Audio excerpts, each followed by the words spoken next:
أعوذ بالله من الشيطان الرجيم. بسم الله الرحمن الرحيم. قاف والقرآن المجيد بل عجبوا أن جاءهم منذر منهم فقال الكافرون هذا شيء عجيب أإذا متنا وكنا ترابا ذلك رجع بعيد قد علمنا ما تنقص الأرض منهم وعندنا كتاب حفيظ بل كذبوا بالحق لما جاءهم فهم في أمر مريج أفلم ينظروا إلى السماء فوقهم كيف بنيناها وزيناها وما لها من فروج والأرض مددناها وألقينا فيها رواسي وأنبتنا فيها من كل زوج بهيج تبصرة وذكرى لكل عبد منيب ونزلنا من السماء ماء مباركا فأنبتنا به جنات وحب الحصيد والنخل باسقات لها طلع نضيد رزقا للعباد وأحيينا به بلدة ميتا كذلك الخروج كذبت قبلهم قوم نوح وأصحاب الرس وثمود وعاد وفرعون وإخوان لوط وأصحاب الأيكة وقوم تبع كل كذب الرسل فحق وعيد أفعينا بالخلق الأول بل هم في لبس من خلق جديد ولقد خلقنا الإنسان ونعلم ما توسوس به نفسه ونحن أقرب إليه من حبل الوريد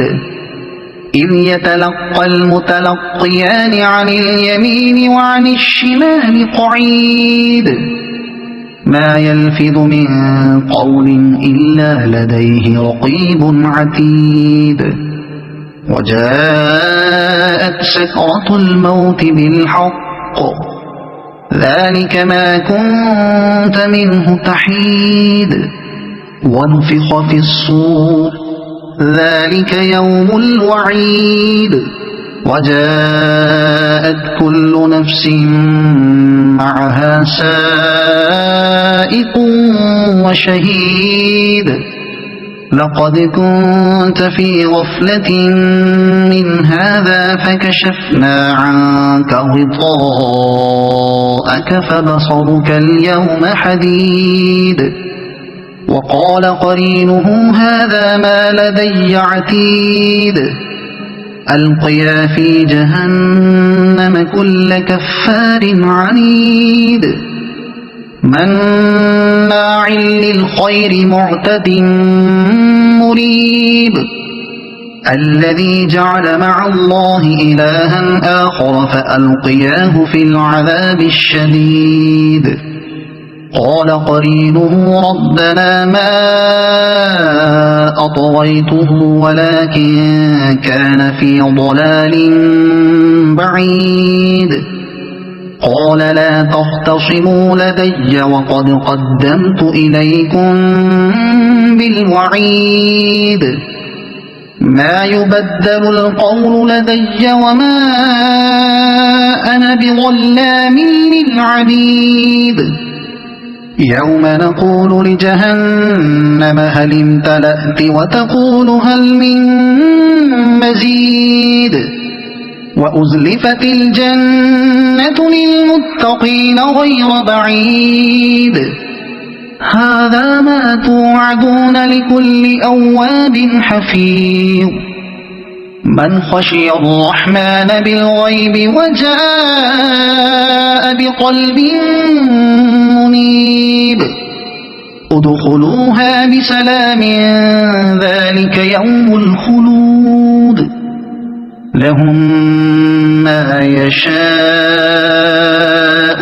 فيها ولدينا مزيد وكم أهلكنا قبلهم من قرن هم أشد منهم بطشا فنقبوا في البلاد هل من محيص إن في ذلك لذكرى لمن كان له قلب أو ألقى السمع وهو شهيد ولقد خلقنا السماوات والأرض وما بينهما في 6 أيام وما مسنا من لغوب فاصبر على ما يقولون وسبح بحمد ربك قبل طلوع الشمس وقبل الغروب ومن الليل فسبحه وأدبار السجود واستمع يوم ينادي المناد من مكان قريب يوم يسمعون الصيحة بالحق ذلك يوم الخروج إنا نحن نحيي ونميت وإلينا المصير يوم تشقق الأرض عنهم سراعا ذلك حشر علينا يسير نحن أعلم بما يقولون وما أنت عليهم بجبار فذكر بالقرآن من يخاف وعيد صدق الله العظيم